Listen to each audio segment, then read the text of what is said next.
jako akawuwo.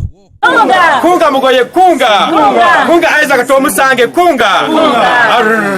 Bannakibiina ki National Unity Platform nga bayitira mu nkola yaabwe gye baabangawo eyakunga Uganda bakungaanidde Kabula muliro mu ggombola y'ekikandwa mu disitulikiti y'e Mityana okulonda obukulembeze obugenda okutwala ekibiina kino mu kitundu ekya Mityana North.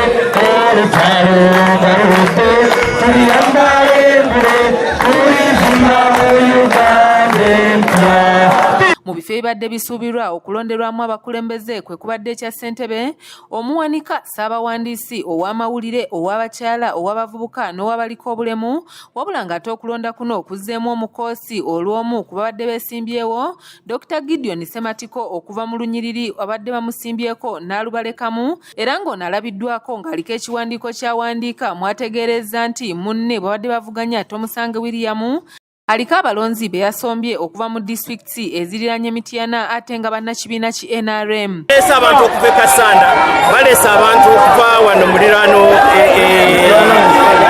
Mityana n'ekiboga bonna babadde mu kalulu. Twabagaye bantu buli alonda ajjeyo ennangamuntu akakase nti mulonzi wa Mityana North ate wanuuka naye abatesitesi ne bakigaana toyinza genda mu kalulu ng'abalonzi bayodde bulyozi bantu mu kyalo bajje batataganya kalulu era ndooze fujjo oliraba bammemba abatuufu tebasobola kukola fujjo. Wano Kiggundu yesse nga yamyuka ssentebe wa NUP mu disitulikiti y'e Mityana ayimirizza okulonda kuno kyokka nga Isaac Tomusange omu ku badde beesimbyewo yeekokkodde emivuyo egyetobese mu kulonda kuno. Salwa nsonga olwo Gordon Katenda agambye nti abantu abalonda bonna beenyalemu twetaaga obudde okwetegereza oba ddala abalonzi abo babadde b'NUP abadde beegwanyiza ekifo ky'obukulembeze muno ku constituency level naye kimazeemu amaanyi okulaba nga ebintu byonna nga biri disorganized nga n'ekifo kye mbadde njagala ekya secretary nga tekiriiko so nga ate akakiiko ko kaali kampandiisiza ku kifo ekyo ekya secretary ne ku lisi badde nga teriiwo ngenza okulaba nga abantu abalondera mu Mityana North si ba mu kitundu kyaffe naye gye bavudde tetutegeerayo kubiranga NUP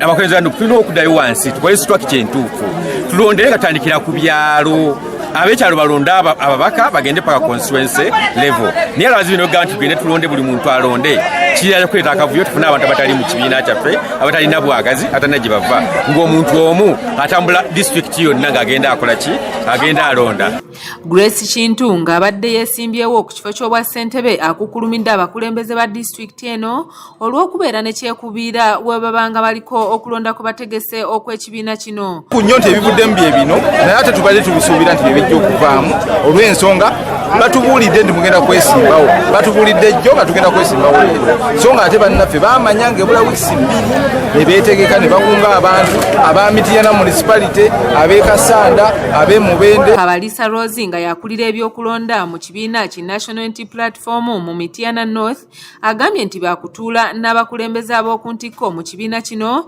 okutema empenda ez'okutegeka okulonda okulambulukufu. Nti okulonda twandibadde twasooka okuleeta registers abantu ne beewandiisa kubanga abamu baafa abalala baasenguka abalala ne tufunamu n'abasenze abapya naye olwa programs n'enteekateeka eziriwo tetwaweereddwa mukisa kuddamu kwetereza mu register. Kanyike Kevinzi yakusakidde eggulire erina okulwa ABS Television. Yo kusaba kwe kuddamu kubeera memba mujjuvu yasooka ne mulayini kati kiba kitegeeza nti mulondesa ate abatali